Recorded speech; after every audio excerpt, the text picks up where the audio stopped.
When you use the DSLR to take a picture and you bring the SD card over to your computer, it'll show up under devices, either as graphics or named whatever the industry or factory kind of setting for the card is. And in that folder, there will be one that says DCIM, and that's where your pictures are. So if you double click on that folder, there'll be another one or set, usually says something about EOS Canon, and in there are all the files. And so there'll be as many as they're on there. Find the one you want and right click and open it with Photoshop. We want to go straight there with it so it opens with all the resolution and we can do our edits. The first thing we want to do is crop the photo. So I'm going to grab my crop tool and adjust it. I'm using a custom dimensions right now to just adjust it down so I'm focusing on my image. If you want to have a specific ratio so it stays in like a 5:7 or 3:5 or something for online, you can do that there. And you can hit the check mark or hit enter to apply. Then I want to look over here in my panels, and there's a panel for adjustments. I always start with my levels. My levels are going to be the range of tones in my photograph, and so they look like a mountain range. And on the left you have your shadows, in the middle you have your midtones, and on the right you have your highlights. And those little triangles slide just like on a gradient tool or something that we've used before in Illustrator. And I first like to bring my shadows over into the beginnings of the mountain range. That way that I'm not going super far in yet, I'm just kind of nudging it to the beginning. At mid-tone I'm going to wait, and then I'm going to go over to my highlights, and you notice there's like no mountains above my highlights. So I really want to bring that in to brighten it up. And so some people go straight to the brightness contrast. This is just the way I've learned. And then I can go to my layers panel and I can see what I just did as an adjustment. And so every time you make an adjustment, it's going to make it its own layer. What's cool is I can toggle the visibility on and off to see kind of what did I do before, do I like it, is it better?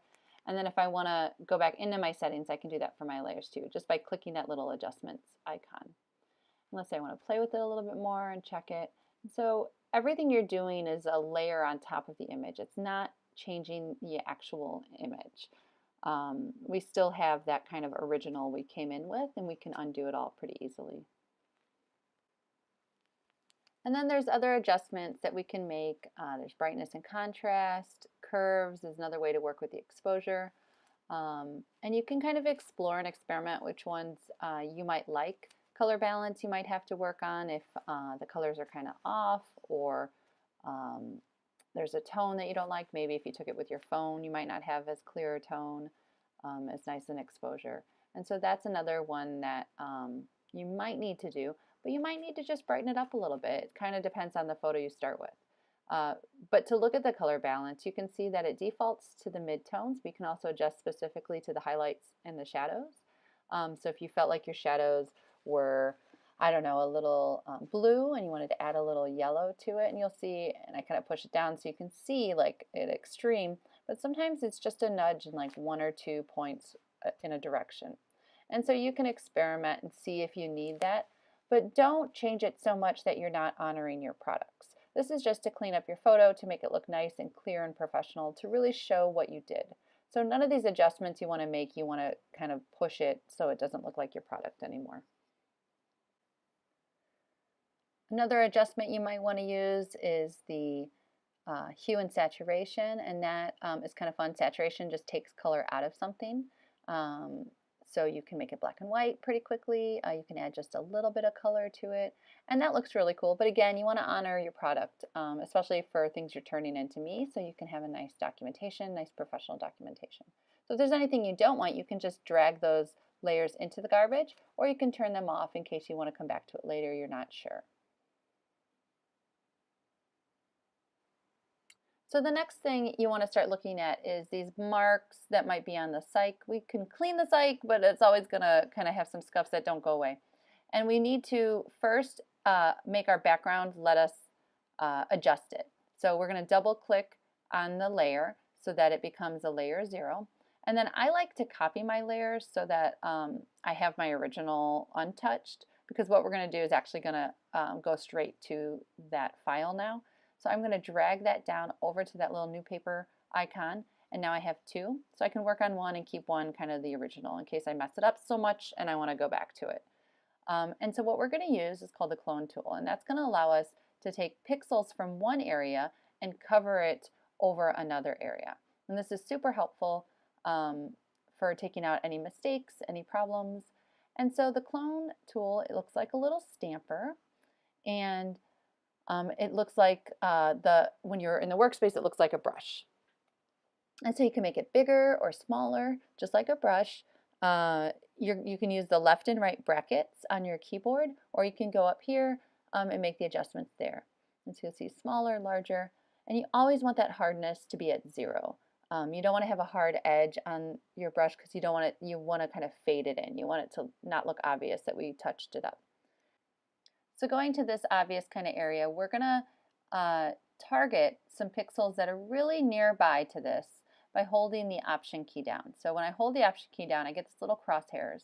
And then if I click in the area, it's going to sample from there. And so if I click here with my mouse while I'm holding Option, and then I move over to where I want to paint, it's going to take pixels from that area while I'm painting. And now here I'm painting along this scuff mark, and you'll see that other little crosshair comes up to show me that's where it's pulling those pixels from. And so you want to watch kind of that area.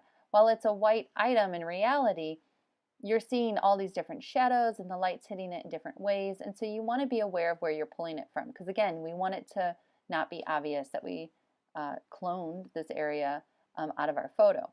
And so you want to know where you're pulling from. And so look around your photo and look for any kind of spots that are distracting. You don't have to go in and fix things that might be a mistake of your product. That's not really kind of appropriate for what we're doing. Because you want to show me what you did so I can see it. But you might want to go in and fix any of these scuff marks. You might want to clean up any, if there was like a piece of paper or a hair or something that's just kind of distracting. Go ahead and clone that out. But just honor your product. Keep it accurate as a portrayal of your work. This little piece of string is driving me crazy, so I'm going to take it out. Now, do you have to do all of this? No, you don't have to, but you should do things like the big scuff marks, and you should make it look nice as far as the exposure of the photo. So the contrast and everything is nice and clear. And this is looking pretty good. So now we can go back and we can turn these layers off and see where did we start. This was our original. And then add back on our adjustments and look at what nice, what a much nicer file we've come up with. And if you want to go back and change anything, you really can. It's all still possible. So now we can save our work. I haven't saved this whole time, which is not great. You always want to save your work as you go, right?